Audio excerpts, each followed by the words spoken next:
Hello guys, this is Violent Gamer. This is my Summer Games Done Quick 2018 submission for Kingdom Hearts 0.2 Birth by Sleep.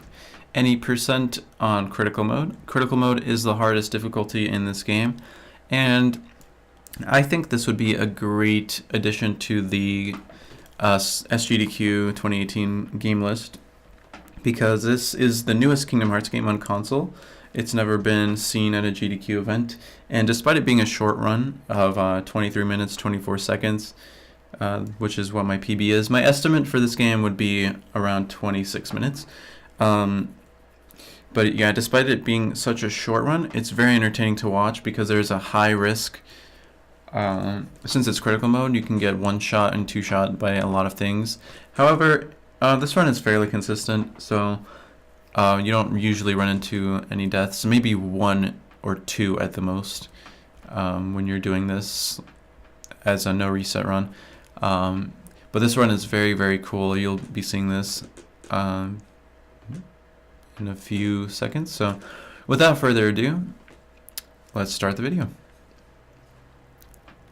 This is me not being happy with my time and then I reset. But yeah, critical mode. So what critical mode is you get less HP, and you also have less MP, and you take more damage from enemies. So it's very, very exciting to watch because it's such a difficulty casually. So we're just skipping cutscenes here. You can skip certain cutscenes in the black, like in other Kingdom Hearts games. KH2 is very known for this. But yeah, this run is on the regular PS4 Pro hard drive. This would be the world record run if I would be using an SSD, I believe. So this is the most optimal run here. The fastest form of movement is cartwheeling if you're on the ground. We later on in the run we get our air slides and double flight, which is a double jump. Here we want to attack one of the Heartless to provoke the others around him to attack us. In Kingdom Hearts 2, if you would attack a Heartless, that Heartless that you attacked would hit you back. However, in this game, Heartless actually work as a group. So if you hit one shadow, other shadows around the shadow, including the shadow you hit, can come swipe at you. And we use this to our advantage because we have an ability, when we guard, we have an ability called, what is it called? It's a counterattack. It's called Counterblast, and you can do a big explosion attack, which kills a lot of, it's a one shot on the shadows, so it kills a lot of them around you. This was a very good fight. I split early. But yeah, getting a sub 2-minute shadows is very, very impressive. So already seeing some really cool stuff. So coming up is the gear section. We're presented with 5 gears. One of them is already hit at the beginning, so 4 gears. We have to do very, very specific movement to maximize our speed. Also, in this game, you can use magic from movement, which we use several times. In this first instance, we use Blizzaga, and we can actually get on our Blizzaga and ride it all the way down to where the save point is, which saves a lot of time. And then we're going to collect our MP so we can do some more magic movement later.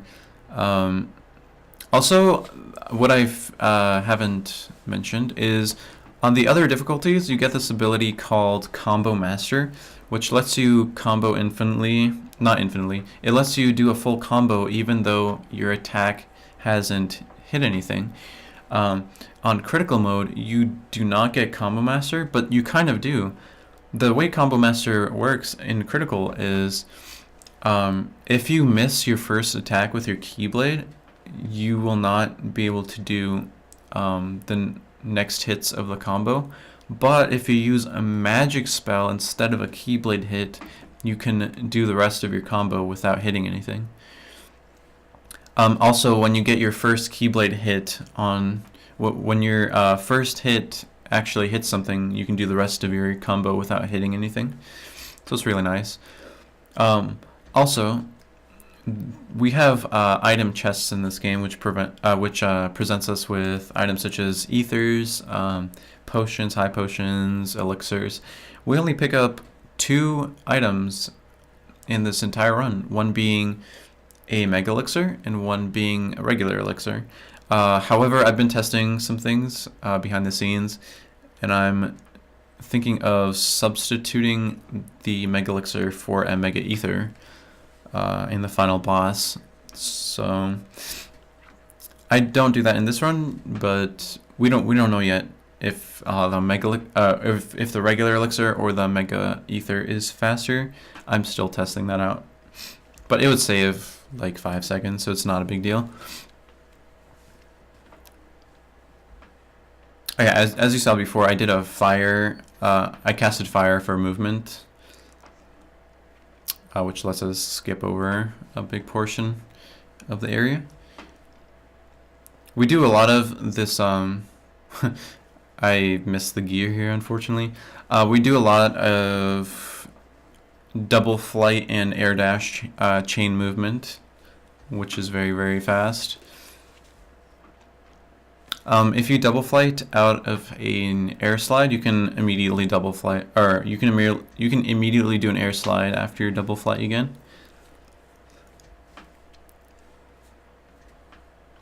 So yeah, coming up is Demon Tower 1. The Demon Tower fights tend to be kind of random at what they do, but I have a very consistent setup here. So what I'm gonna start by casting 2 blizzards and a thunder, which sets us up to get the Blizzaja finisher. So you see those 3 arrows above the command menu. When you do a certain amount of hits, you get a magic finisher, or you get a command style, and the way it's determined is by how much damage you do, or no, how many hits you do with a certain magic spell. You can actually get more than one magic finisher at once.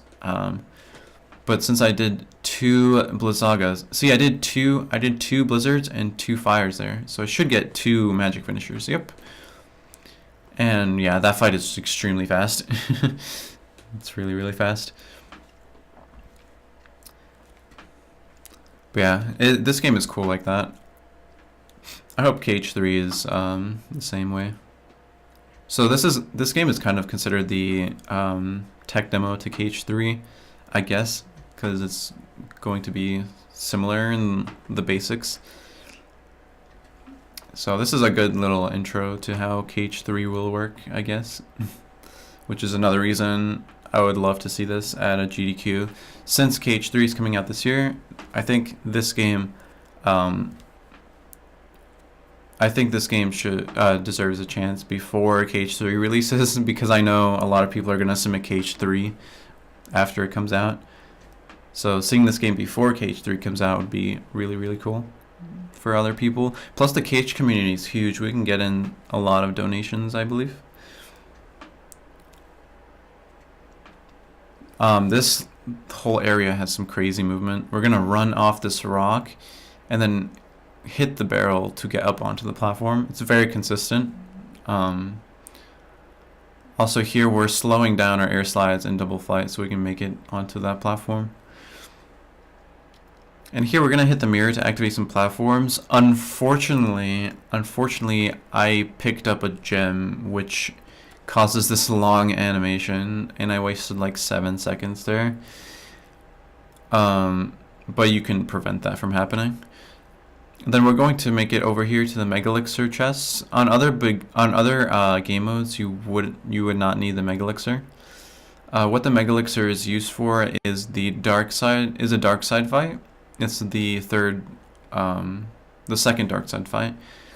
It's very important to have the Mega Elixir, because what Mega Elixirs and regular elixirs do, They completely refill. They completely refill your focus bar, which lets you do shot lock. And shot locks in this game, basically you hold R1 and you get to lock on and shoot projectiles at an enemy. And shot lock does a lot of damage. But since we don't get orb drops, we can't get focus orbs, so we need the Mega Elixir to refill our focus bar very quickly. And it also refills our MP as well.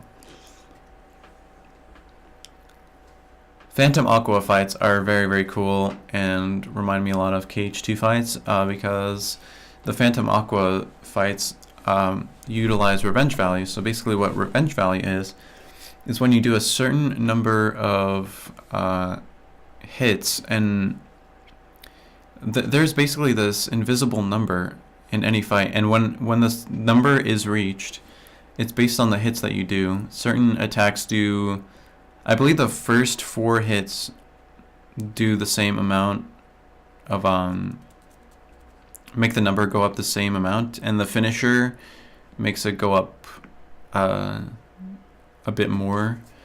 But anyway, when the revenge value is met, then the boss will counterattack. So you want to use that to your advantage, and that lets you predict how the boss is going to act, or when you should stop attacking the boss so it doesn't counterattack. Okay, so that attack that Phantom Aqua does, there's a laugh that she does before that, before she appears in the middle to summon her icicles. You can actually, when you hear her laugh, you can actually dash forward once she appears and hit her out of the attack. You can also cast magic at her, but I don't use magic in the Phantom Aqua fights because I want to save it for later. And I don't want to have to refill my MP if it's not necessary. So this room is really crazy, as you can see. We have to flip the room around several times. You just have to remember where the pillars are. There's not much here. This is a good donation section.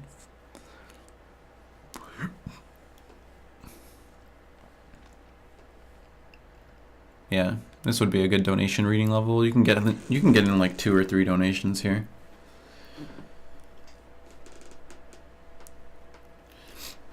So yeah, Phantom Aqua 3.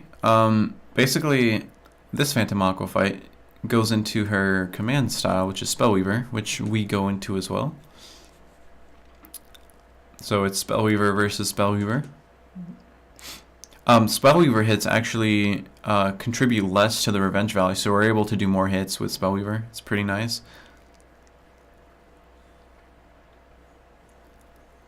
Okay, so after we do our finisher for Spellweaver, we want to cast fire immediately, so Phantom Aqua doesn't break away.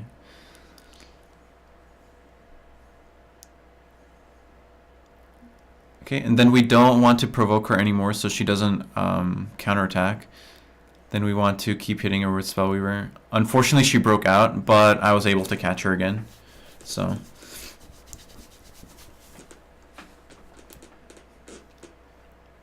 Alright, and I was saving NP so I can do some more Blizzaga movement to the exit of this area. So yeah, just casting Blizzaga here and lets me slide all the way down there. Sliding on Blizzaga is very, very fast.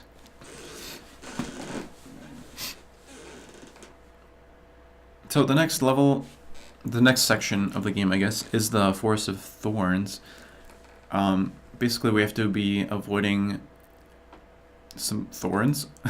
When you touch thorns, they do a lot of damage. I think they can kill you in 2 hits. There's 2 different thorns in the forest. There are red thorns and regular thorns. Regular thorns can be destroyed by any magic. Red thorns can only be destroyed by fire. So here we shot 2 fires. One of them went past the regular thorns and went all the way to the red thorns, which is very, very important. Fire actually bounces around. Oh, and we also got the Fire Raja finisher, so we can cast it on the red thorns later on. So I'm actually going slow here on purpose so my MP can fill up before I reach the boss. And here I cast Blizzaga, Firaga, do 2 hits and guard, and then I use Blizzaga and Firaga again into my finisher. This lets me get my 2 magic finishers. I do my first one and go in and do 14 Shawlock immediately, 14 focus. And this lets us do another Shawlock on his head, and I just do the full Shawlock here. And I did save some focus for a 3rd Shawlock, and the reason I do the 3rd one is because of the falling orbs. They fall randomly. With the 3rd Shawlock, I'm able to gain invincibility so I don't get hit.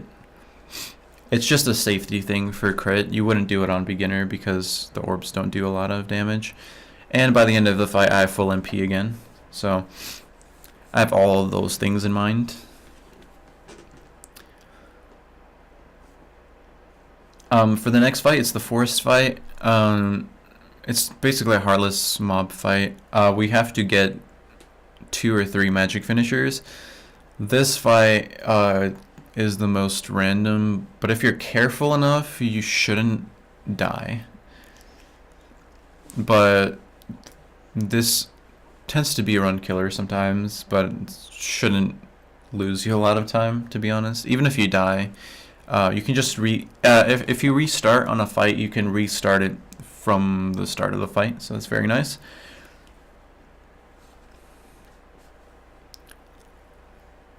So yeah, I do get my 3 magic finishers, and this fight ends up being extremely fast. Your main target for that fight should be the water cores, the water-based enemies that fly around, because they can, if you don't hit them quickly enough, they can go into a little water bubble, which prevents you from attacking them, and it's very, very annoying. And if you have no MP, you can't do anything about it. You have to wait for them to get out of their bubble. Here we're doing very specific movement to avoid the orbs. The orbs that the dark side shoot out are extremely fast on critical. I think the speed of the orbs depend on what difficulty you're playing on. So the harder your difficulty is, the faster the orbs come at you. So that's a really cool thing that they implemented. I get stuck on that ledge in the crack in the ground. So anyway, this is Darkside 2. This is where we use our Mega Elixir to get to skip his desperation move, which is his ultimate move where he's invincible, and we don't want him being invincible, so we're going to use the Mega Elixir to skip his desperation move. So we start out by doing full Shawlock on his arms. We have to get as many excellence as we can, which does as much damage as possible. Then we use the rest of our focus on his arms again. Then we use our Mega Elixir, do 2 fires on his arm, and do full Shawlock on his head again. Again, getting those excellence are very important. If you get 1 good, then you can get good, bad, or excellent. Getting 1 good is fine, but as long as you get 2 excellence, you should be fine. So the final Shawlock kills, and it's a very, very fast fight if you get the Mega Elixir. On beginner, you have more MP, so you wouldn't need the Mega Elixir. There's actually another strat on beginner you could do. So in this area, this transition to the next scene, it has a potential for crashing, so I do have a save set up in case the game crashes here. And the next fight is Demon Tower 2. It's the same, it's almost the same exact fight as the first one, except you get Mickey as a party member, which Mickey lets you do a lot of damage. What Mickey can do is give you a different command style called Wayfinder, and you basically, it's a command style that lets you attack with him, where you teleport around and you're pretty much invincible during it. So yeah, I get Spellweaver here, unfortunately. I wanted to get magic finishers, but I got Spellweaver. That's okay though, because Spellweaver does a lot of damage.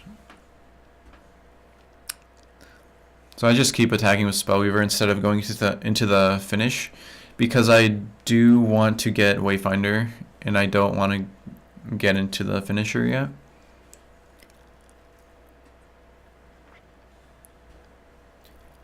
I went into Wayfinder at that specific moment because I didn't want to get hit, and Wayfinder makes you pretty much invincible. So yeah, I'm just trying to get my finisher. The Wayfinder finisher does a lot of damage. So he kills him. It actually does like 3/4 of a full bar of damage. It's very, very powerful, the Wayfinder finisher. But yeah, I'm going to the final boss. I'm gonna pick up the regular elixir, and you'll see how that goes. Just cartwheeling all the way. This would be another good time for donation reading, because this is quite a long path to the elixir in the final boss. So just cartwheeling to the end.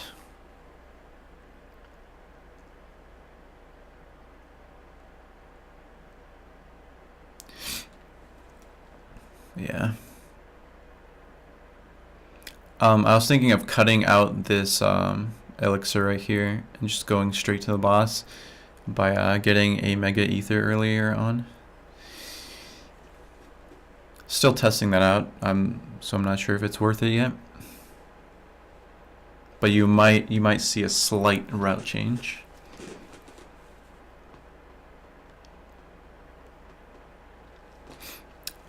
But yeah, this is Demon Tide. Demon Tide can just throw random attacks at you, but your goal here is to get enough hits and enough damage in to where his core gets exposed. And then Mickey will get on top of him and prevent him from attacking. At the same time, he lets you go into Wayfinder, which is important for getting second phase skip. So there are 2 phases of this fight. This is the first phase of the fight, and the only phase you should have to deal with in the speedrun.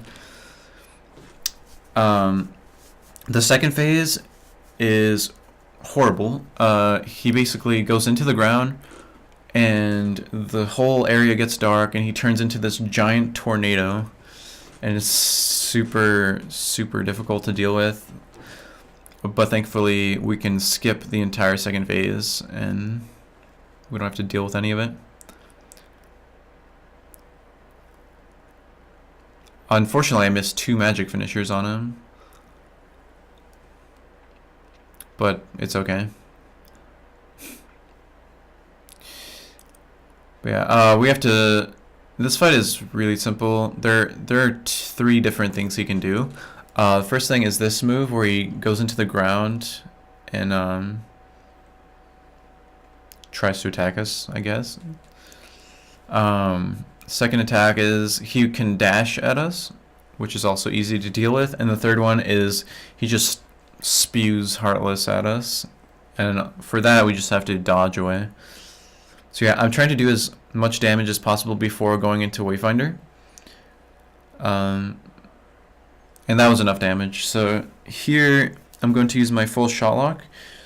I'm going to use all of my shot lock here and then do some magic finishers. So this is the second phase skip right here.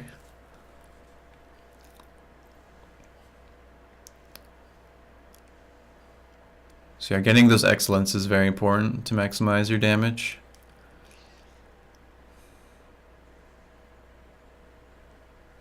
So yeah, you have to do 3 Fire Agas and 2 Blizzagas, and you'll get Firaga and Blizzaga. That's how you maximize your damage. Then I'm going to use the Elixir, get all my magic and focus back, which lets us repeat what we did before.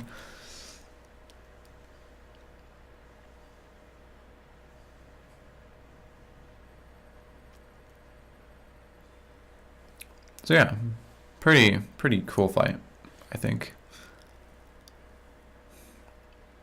Unfortunately, I over-damaged on this fight, so I had to.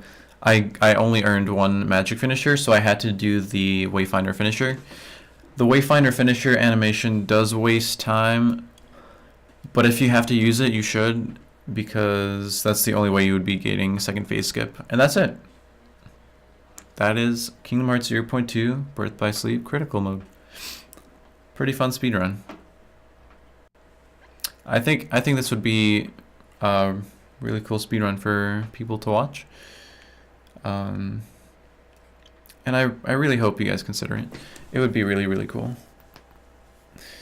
But yeah, thank you guys for watching. I look forward to going to SGDQ and meeting a lot of people there.